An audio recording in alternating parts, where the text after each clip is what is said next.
జై శ్రీరామ్, అందరికీ నమస్కారం. వెల్కమ్ టు న్యూస్ అఖండ. నేను మీ కస్తూరి శ్రీధర్. మిత్రులారా, ఎప్పటిలాగే మన శత్రు దేశమైనటువంటి ఈ పాకిస్తాన్ మరొకసారి దుస్సాహసం చేసే అక్రమ మార్గాల్లో తీవ్రవాదులను మన దేశ భూభాగంలోకి పంపించి అమాయకులైనటువంటి మన ప్రజల ప్రాణాలు తీసింది. సరే, ఈ క్రమంలోనే మన భారత ప్రభుత్వం ఇప్పటికిప్పుడే అతి పెద్ద నిర్ణయాలు తీసుకుంది. సరే, ఇంతకు భారత ప్రభుత్వం ఎటువంటి నిర్ణయాలు తీసుకునేది, ఏం జరుగుతుంది అనేది ఈ న్యూస్ ద్వారా మీకు చెప్పే ప్రయత్నం చేస్తా. ఓకేనా? సరే, కాశ్మీర్ గురించి మీకు అందరికి తెలుసు. నిజానికి కాశ్మీర్ అందాలైతే చెప్పనలివిగా అంత బాగుంటుంది. ఒకప్పుడు కాశ్మీరు మన హిందూ రాజులకు, కాశ్మీరీ పండితులకు ఆలవాలంగా ఉంటా వచ్చేది. తర్వాత ఇక్కడ ముస్లింల జనాభా పెరగడంతో ఇక మన అందాల కాశ్మీరు సర్వనాశనం అయిపోయింది. అంతే ఏం దాంట్లో తేడా ఏమి ఉండదు. తీవ్రవాద దాడులతో కాశ్మీర్లో మన కాశ్మీరీ పండితులకు నిలవ లేకుండా చేశారు ఈ దుర్మార్గులంతా కలిసి. వందలాది మంది కాశ్మీరీ పండితులను హత్య చేశారు.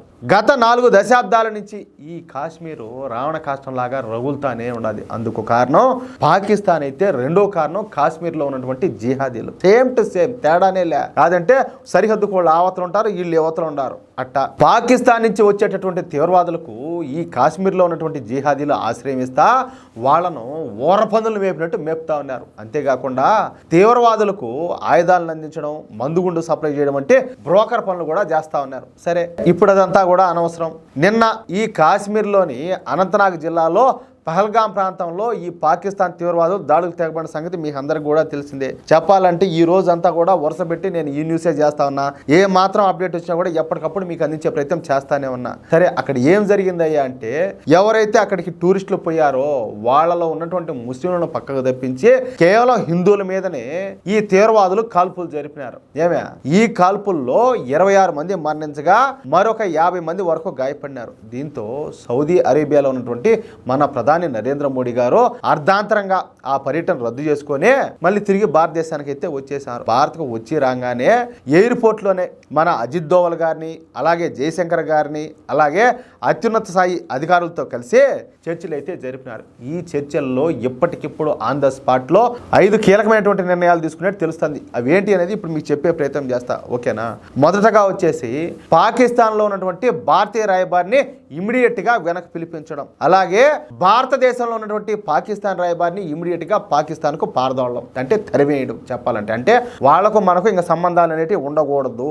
అసలు వాళ్ళు ఎప్పుడు కూడా మనకు చెడ్డే కదా చేస్తారు. వాళ్ళతో మనకి ఏం సంబంధాలు యా స్వామి, ఏం సంబంధాలు అసలు ఉండకూడదు. సరే, ఇకపోతే పాకిస్తాన్ లో ఉన్నటువంటి భారతీయ హై కమిషనర్ కార్యాలయాన్ని ఇమ్మీడియట్ గా మూసేయడం, అలాగే పాకిస్తాన్ తో ఉన్నటువంటి అన్ని రకాల దౌత్యపరమైనటువంటి రిలేషన్స్ ను, అలాగే ఈ సంబంధాలన్నింటినీ కూడా తెగదింపులు చేసుకోవడం. ఇక 5వది వచ్చేసి పాకిస్తాన్ తో ఉన్నటువంటి ఈ సింధు నదీ జలాల ఒప్పందాన్ని ఏకపక్షంగా రద్దు చేసుకోవడం. ఇలా ఈ 5 నిర్ణయాలను ఈ రోజే ఇప్పటికిప్పుడే తీసుకోవడం గమనార్హం అన్నమాట. ఇక్కడ మీకు ఒక డౌట్ రావచ్చు, ఇన్ని నిర్ణయాలు తీసుకున్న తర్వాత కూడా మన భారతదేశం పాకిస్తాన్ మీద దాడి చేస్తుందా, మన కడుపు మంట సల్లారుతుందా అని చెప్పి మీకు అనుమానం రావచ్చు. కానీ అవేమీ ఇక్కడ కుదరవన్నమాట. భారతదేశం ఖచ్చితంగా పాకిస్తాన్ పైన దాడి చేస్తుంది, దాడి చేసి తీరుతుంది, దాడి చెయ్యాలి కూడా. దాడి చేయకపోతే మనం ఎట్టే మనుషులం అవుతాం, మోకాళ్ళం అవుతాము. అమాయకులను మీరు చూసారో లేదో, ఆయన నేవీ ఆఫీసరు, ఆయన పెళ్లి చేసుకుని 1 వారం రోజులు అవుతుంది. 1 వారం రోజులు కనీసం కాళ్ళకు పెట్టిన పారాయణ కూడా ఆరి ఉండదు. ఆయన పట్టుకొని చంపేశారు. ఒకవేళ ఆవిడే మన ఆడబిడ్డ అయితే మనం అయితే ఊరుకుంటామా? మనం చూస్తూ ఉంటామా? ఆయన మన దేశం కోసమే కదా పనిచేస్తా ఉన్నాడు. అలాంటిది ఆయన అంత దారుణంగా చంపేశారు. ఆడబిడ్డ బోరు మంది చెప్పేసి ఆయన పార్థివ దేహం మీద పడి అమ్మారు ఏడుస్తుంది. ఎట్టయా మనం ఊరికే ఉంటాం? ఎట్టయా బతామా? మన ఇంట్లో వాళ్ళకే జరిగితే అమ్మారు మనం తట్టుకోగలుగుతామా? మన గుండె తట్టుకుంటుందా? ఎవరైతే ఉన్నది వాళ్ళు మన దేశం కోసం పనిచేసేటప్పుడు మనం ఎట్లా ఊరికే ఉంటాము? ఎందుకు ఊరికే ఉండాలా చెప్పండి?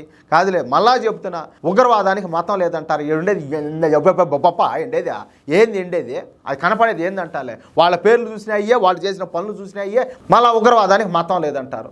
సిగ్గుండాలి ఒకరవన్నా ఈ లంగా మాటలన్నీ కూడా మాట్లాడడానికి. సరే, ఇక అదనంగా 20,000 మంది సైనికులను జమ్మూ కాశ్మీర్కి మోహరిస్తున్నారు. అలాగే ఆర్టిలరీ గన్స్ ను ఈ లైన్ ఆఫ్ కంట్రోల్ వద్దకు తరలిస్తారు. ఢిల్లీ కంటోన్మెంట్ నుంచి యుద్ధ ట్యాంకులు కాశ్మీర్ వైపుగా పోతాయి. కాశ్మీర్లో విధులు నిర్వహించేటటువంటి ఈ పోలీసులు అదేవిధంగా సైనికుల సెలవులు రద్దు చేస్తున్నారు. అంతేకాకుండా మన రాకెట్ ఫోర్స్ను కూడా మొదటిసారి సిద్ధం చేస్తారు. దేన్ని?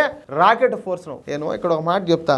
నరేంద్ర మోడీ గారు వచ్చిన తర్వాత రక్షణ రంగ పరంగా మన దేశం అయితే చాలా డెవలప్ అయింది. ఒకప్పుడు మారి కాదు. నేనే ఎన్నో చెప్పుకుంటా డిఫెన్స్ న్యూస్, అబ్బా అలాంటి ఆయుధం వచ్చింది మన చేతికి, ఇలాంటి ఆయుధం వచ్చింది మన చేతికి అని చెప్పేసి ఏడబెట్టి కొట్టి ఆడ తూట్లు పడబట్టా ఊరికే కూడా కాకుండా పడవా అంటే మొత్తానికైతే ఏదేమైనా మన భారతదేశం ఈసారి పాకిస్తాన్ను క్షమించే ప్రశ్నే లేదు, ఉండదు.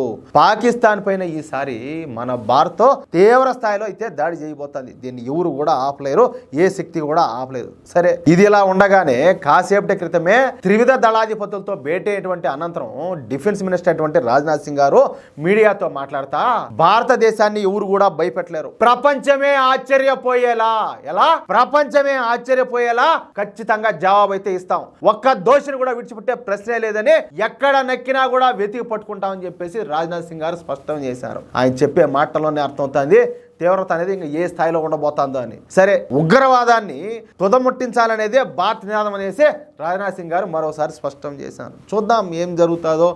ఆ క్షణాల కోసమే ఎదురు చూస్తూ ఉంటాం, ఆ రోజు కోసమే ఎదురు చూస్తూ ఉంటాం. అది ఇప్పుడు జరుగుతుందా, గంటలో జరుగుతుందా, రాత్రి జరుగుతుందా, రేపు జరుగుతుందా, ఎప్పుడు జరుగుతుందని చెప్పేసి ఆ క్షణం కోసం ఎదురు చూస్తూ ఉంటాం. లేకపోతే ఇంతమంది అమాయకులను, మన దేశ సైనికులను ఇంతమందిని పొట్టన పెట్టుకుంటా ఉంటే కాదు, ఎవరియా ఊరికే ఉంటారా? ఇప్పుడు నీ ఇంటి మీదకి వచ్చి కలబడితే ఊరికే ఉంటా, నీ ఊరి మీదకి వచ్చి కలబడితే ఊరికే ఉంటా, నీ వాళ్ళ మీదకి వచ్చి కలబడితే ఊరికే ఉంటా?